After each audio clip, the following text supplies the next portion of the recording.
తెలంగాణ కాంగ్రెస్ లో మంత్రి సీనియర్ నేతల వివాదం ఏఐసీసీ కార్యాలయానికి చేరుకోవడంతో రాష్ట్ర రాజకీయాలు తీవ్ర స్థాయికి చేరాయి.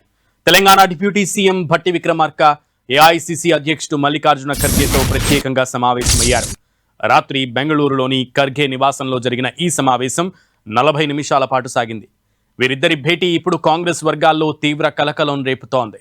మంత్రి Konda Surekha, planning board vice chairman Chinna Reddy వ్యవహారంలో టీపీసీసీ క్రమశిక్షణ కమిటీ సిద్ధం చేసిన సమగ్ర నివేదికను మల్లికార్జున ఖర్గే ఈ భేటీలో ప్రత్యక్షంగా పరిశీలించినట్లుగా తెలుస్తోంది. ఆ నివేదికలోని అంశాలు, నేతల ప్రవర్తనపై ఆయన భట్టి విక్రమార్కను అడిగి తెలుసుకున్నారు. రాష్ట్రంలో తాజా రాజకీయ పరిణామాలు, ప్రభుత్వ ప్రతిష్ట దెబ్బతినకుండా తీసుకోవాల్సిన చర్యలు, పార్టీలో క్రమశిక్షణ రాహిత్యంపై అధిష్టానం వ్యవహరించాల్సిన శైలిపై వీరిద్దరి మధ్య దాదాపు గంటకు పైగా చర్చలు సాగినట్లు తెలుస్తోంది. ఈ అంశానికి సంబంధించి పూర్తి సమాచారం తెలుసుకుందాం. మా ప్రతినిధి ప్రతాప్ అందిస్తారు. ప్రతాప్, అయితే నిన్న మధ్యాహ్నం భట్టితో అటు కొండా మురళి అండ్ అలాగే రాజగోపాల్ రెడ్డి భేటీ జరగడం, వారిద్దరూ కూడా తమ బిల్లుల కోసం వచ్చామని చెప్పడం, ఇక ఈవినింగ్ అటు భట్టి ఏకంగా ఖర్గేని కలవడం. సో ఇదంతా కూడా ఒక సైకిల్ అని అనిపిస్తుంది. నేతలు ఎంత బాహాటంగా బయటికి కొన్ని విషయాలు చెప్తున్నప్పటికీ కూడా అవంతా అంటే అల్లినటువంటి కథగానే అనిపిస్తున్నాయి. అసలు ఏం జరుగుతోంది? ఎస్ సునీల్, కాంగ్రెస్ పార్టీలో చాలా వేగంగా పరిణామాలు అయితే చోటు చేసుకుంటున్నాయని చెప్పుకోవచ్చు. ముఖ్యంగా కొండా సుస్మిత పటేల్ చేసిన వ్యాఖ్యల తర్వాత వేగంగా పరిణామాలు అయితే చోటు చేసుకుంటున్నాయి. ఆమె చేసిన కామెంట్స్ నేరుగా సీఎం రేవంత్ రెడ్డిని ఉద్దేశించి కామెంట్స్ చేయడంతో పార్టీలో పెద్ద దుమారం అయితే రేగుతుంది. ఎమ్మెల్యేలు కానీ మిగతా నేతలంతా కూడా దీనికి సంబంధించి ఖచ్చితంగా క్రమశిక్షణ చర్యలు తీసుకోవాలని చెప్పేసి గట్టి పట్టుపడుతున్న పరిస్థితి ఉంది. అయితే ఎమ్మెల్యేలు దాదాపు 20 మంది ఎమ్మెల్యేలు అంతా కూడా సీఎల్పీ వేదికగా ప్రెస్ మీట్ పెట్టి కూడా ఇదే అంశాన్ని కూడా ప్రస్తావించడం జరిగింది. ఈ పరిణామాలు ఇదే విధంగా వదిలేస్తే కనుక పార్టీకి, ప్రభుత్వానికి నష్టం జరిగే ప్రమాదం ఉంటుంది. కాబట్టి ఖచ్చితంగా క్రమశిక్షణ చర్యలు తీసుకోవాలని కూడా డిమాండ్ చేసిన పరిస్థితి. ఈ పరిస్థితుల నేపథ్యంలో క్రమశిక్షణ కమిటీ కూడా నోటీసులు ఇవ్వడంగానే వాటికన్నిటి కూడా కొండా సురేఖ తమ కూతురు చేసిన వ్యాఖ్యలకు తమను ఈ క్రమశిక్షణ నోటీసులు ఇవ్వడం సమంజసం కాదు, సహజ న్యాయ సూత్రాలకు ఇది విరుద్ధం అంటూ కూడా చేసిన పరిణామాలు ఇవన్నీ కూడా వరుసగా జరుగుతున్న పరిణామాలు. ఇవన్నిటికీ ఒక ఎత్తు అయితే నిన్న జరిగిన పరిణామం మరో ఎత్తని చెప్పుకోవచ్చు. నిన్న కొండా మురళి కూడా భట్టి విక్రమార్కతోటి భేటీ కావడం జరిగింది.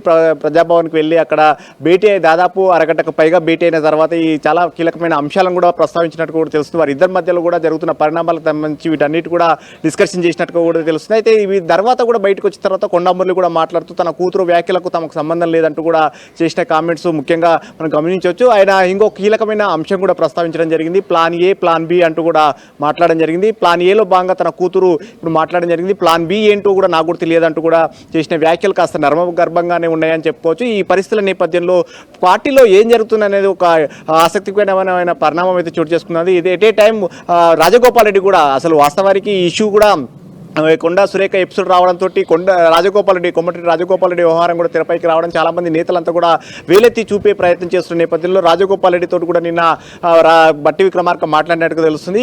రాజగోపాల్ రెడ్డి మాత్రం నిన్న బయటకు వచ్చిన తర్వాత మీడియాతో మాట్లాడుతూ కూడా ప్రభుత్వానికి చాలా సానుకూలంగా మాట్లాడుతూ సీఎం రేవంత్ రెడ్డిని సానుకూలంగా మాట్లాడే ప్రయత్నం చేశారు. ఆయన సీఎం మాటే తన మాట అంటూ కూడా చెప్పుకొచ్చిన పరిస్థితి. రాజగోపాల్ రెడ్డి వ్యవహారం కాస్త సద్గుమనినట్టుగా కూడా చూడొచ్చు. ఎందుకంటే ఆయన ఎక్కడ కూడా సీఎం వ్యతిరేకించలేదంటూ కూడా ఆయన చెప్పుకునే ప్రయత్నం చేశారు. ఆ వ్యవహారం అంతా కూడా ఒక క్లిక్ వచ్చినప్పటికీ ఇప్పుడు కొండా సురేఖ వ్యవహారమే, కొండా సురేఖ ఫ్యామిలీ వ్యవహారమే ఇప్పుడు కాస్త సస్పెన్స్గా మారిందని చెప్పుకోవచ్చు. ఎందుకంటే నిన్న కొండా మురళి మాట్లాడిన మాటలు ఏవైతే ఉన్నాయో ప్లాన్ ఏ, ప్లాన్ బి అంటూ కూడా మాట్లాడిన మాటలు కాస్త పార్టీలో ఇంట్రెస్టింగ్ పరిణామం అయితే చోటు చేసుకుంటున్న పరిస్థితి. ఈ పరిస్థితుల నేపథ్యంలో ఆయన కొండా సురేఖ కూడా 2 రోజుల క్రితం మల్లికార్జున ఖర్గేను బెంగళూరు వెళ్ళి కలిసిన పరిస్థితి ఉంది. నిన్న కొండా మురళి కూడా భట్టి విక్రమార్కను కలిశారు. భట్టి విక్రమార్కను కలిసిన తర్వాత నిన్న సాయంత్రమే భట్టి విక్రమార్క కూడా బెంగళూరు వెళ్ళి ఏఐసీసీ అధ్యక్షుడు మల్లికార్జున ఖర్గే తోటి రాత్రి సుదీర్ఘంగా భేటీ అయినట్టు కూడా పార్టీ వర్గాల ద్వారా తెలుస్తుంది. దాదాపు గంటకు పైగా వారిద్దరి మధ్య కూడా చర్చలు జరిగినట్టు కూడా తెలుస్తుంది. రాష్ట్రంలో చోటు చేసుకుంటున్న పరిణామాలు కానీ, ఈ అంశానికి సంబంధించి నేతలు మాట్లాడుతున్న కామెంట్స్ కానీ, క్రమశిక్షణకు సంబంధించిన వ్యవహారానికి సంబంధించిన క్రమశిక్షణ కమిటీ ఇప్పటికే సుదీర్ఘమైన ఒక రిపోర్ట్ కూడా అందజేయడం జరిగింది. కొండా సురేఖ పైన దాదాపు 6 పేజీల నివేదికను సమర్పించడం జరిగింది.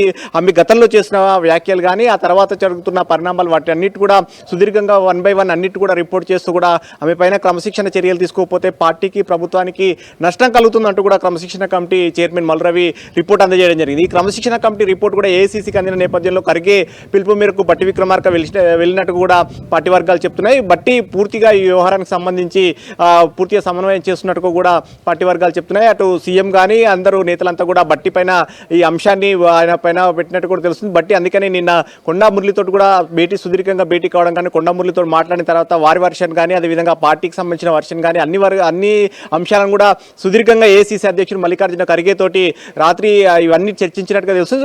ఏఐసీసీ అధ్యక్షుడు కూడా దీనికి సంబంధించి పార్టీ భవిష్యత్తు దృష్ట్యా పార్టీకి ఏం చేస్తే లాభం ఉంటుంది, ఏ విధంగా ముందుకు వెళ్ళాలి, ఇప్పుడున్న సంక్లిష్టమైన వాతావరణ పరిస్థితుల నేపథ్యంలో ఎలా ముందుకు వెళ్ళాలని దానికి సంబంధించి కూడా ఖర్గే సుదీర్ఘంగా డిస్కషన్ చేసినట్టుగా తెలుస్తుంది. ఖర్గే సూచన మేరకు ఆలోచన మేరకు కొండా ఫ్యామిలీ పైన చర్యలు ఉంటాయని ఒక పార్టీ వర్గాల్లో చెప్తున్న చర్చ అయితే జరుగుతుంది. ఇప్పుడు ప్రజెంట్ ఇంకా బట్టి ఇంకా అక్కడే బెంగళూరులోనే ఉన్నారు. మరోసారి కూడా ఖర్గేతో భేటీ అయ్యే అవకాశాలు ఉన్నట్టు కూడా చెప్తున్నారు. ఆయన మరోసారి ఖర్గేతోటి భేటీ అయిన తర్వాత ఖర్గే ఇచ్చే సజెషన్స్ వాటన్నిటి కూడా మళ్ళీ తెలంగాణకి ఇక్కడికి హైదరాబాద్ వచ్చిన తర్వాత నేతలతో డిస్కషన్ చేసే అవకాశం ఉంది. ఆ తర్వాతనే కొండా ఫ్యామిలీ పైన చర్యలు ఉండే అవకాశం ఉంటుంది. సునీల్.